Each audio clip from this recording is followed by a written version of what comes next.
এখনো অনেক দূরে। নদী বাঁধগুলো যদি এখনই সংস্কার না করা যায় তাহলে বর্ষাকালে কি হবে তা ওই নদী পাড়ে যাদের বাস তারা ভালোই জানেন। যেমন মৌসুমীর মানুষ তো এখন হাড়ে হাড়ে বুঝছেন 100 মিটার নদী বাঁধ হঠাৎ করে ধসে গেল, কি হবে তাহলে এবার। বিশ্বজিৎ প্রতিনিধি আমার সঙ্গে রয়েছেন সরাসরি। বিশ্বজিৎ, প্রথমে জানতে চাইবো যে বাঁধ ধসলো কিভাবে, দ্বিতীয়ত জানতে চাইবো এবার কি হবে।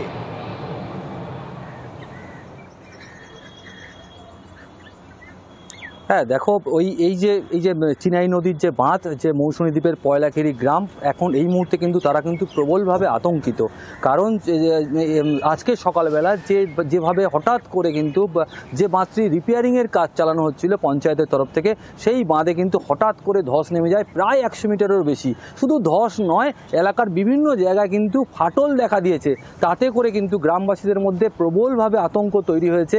যদিও পঞ্চায়েতের তরফ থেকে দাবি করা হয়েছে যুদ্ধকালীন তৎপরতার সঙ্গে ওই বাঁধ মেরামতির কাজ চালানো হচ্ছে, কিন্তু স্থানীয় যে বাসিন্দারা তারা কিন্তু যেটা দাবি করছে যে ওই যে চিনাই নদীর স্রোত, সেই স্রোতকে প্রথমে খাঁচা ফেলে আগে কন্ট্রোল করতে হবে, তারপর ওই যে বাঁধটিকে স্থায়ী এবং পাকাপোক্ত বাঁধ করতে হবে। তবেই তারা কিন্তু এই যে বর্ষা আসছে, যে বর্ষাতে যেভাবে জলোচ্ছ্বাস হয়, যেভাবে জোয়ারের জল বাড়ে, তাতে করে কিন্তু তারা প্লাবিত হয়ে যাবে যদি এই মুহূর্তে যদি না কাজ করা হয়। যদিও প্রশাসনের তরফ থেকে বারে বারে জানানো হয়েছে যে এই মুহূর্তে আপাতত ঠেকা দেওয়ার কাজ চালানো হচ্ছে এবং পঞ্চায়েতের তরফ থেকে ঊর্ধ্বতন কর্তৃপক্ষকে জানানো হয়েছে। তারপরেও কিন্তু মানুষের কিন্তু এই মুহূর্তে আতঙ্ক কাটছে না, কারণ মৌসুমী দ্বীপ পুরোপুরি তুমি জানো। কারণ এই টেনশনের কারণ হচ্ছে তারা দেখেছেন বিগত দিনে কিভাবে তাদের দুর্ভোগে পড়তে হয়েছে, সুতরাং আতঙ্ক তো থাকবেই।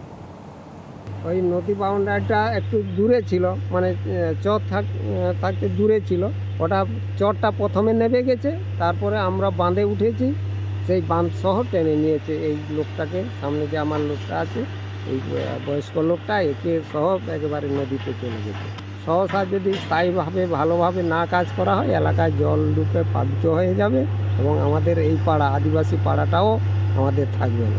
সহসা শুধু একটু আলবাম মতো করা হচ্ছে, এরপরে একটা পোক্তভাবে না রিং না দিলে আর এখানে আমাদের এই আদিবাসী বেলটা থাকা খুব কঠিন ব্যাপার আছে, থাকবে না। হ্যাঁ, আরও ফাটল দেখা দিয়েছে, সামনের দিকে দিয়েছে দেখা। আবার এই ভেতরের দিকে পুকুরগুলো আছে, ওই পুকুরগুলো 2-3টে পুকুর লেবে চলে যাবে এই অবস্থায়।